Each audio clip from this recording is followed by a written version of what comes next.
The would-be pilot of this American F-16 is none other than Iraqi Prime Minister Haider Abadi. He climbed into the cockpit as part of an official ceremony marking the delivery of 4 fighter jets to Iraq. The delivery is long overdue, but the US maintains it is committed to helping rebuild a military that the world saw collapse last year in the face of the so-called Islamic State. The planes are being put into the hands of a force that only a few weeks ago had its will to fight called into question by the US Defense Secretary. The head of the Iraqi Air Force sees the arrival of the jets as a step forward. If the United States had not trusted our capabilities and our efficient, well-trained pilots, it would not have given us these jet fighters. But it is not clear exactly when the planes will come into service.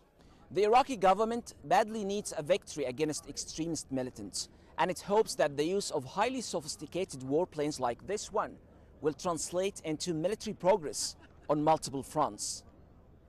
Iraq's army quickly collapsed against the extremist militants in the city of Ramadi this May, to the dismay of many of US officials, and was a bitter reminder of the fall of Mosul the year before. At a cost of more than $20 billion, the US is yet again trying to build up an army. To that end, American trainers, not combat troops, have returned to Iraq.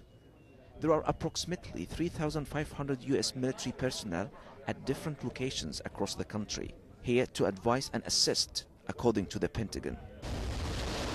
The US-led coalition have, however, been carrying out airstrikes since August, attacking hardware and supply lines of the Islamic militant group.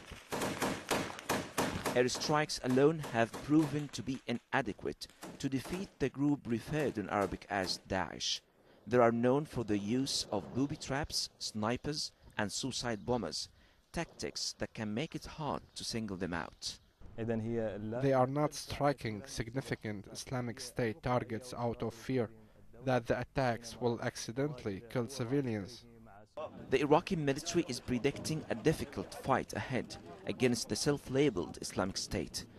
The impact of these F-16s may prove more morale boost than tactical advantage, but hopes are high and they are ready to be flown in the fight for Iraq. Ahmed Maher, BBC News, Balad Air Base, Iraq.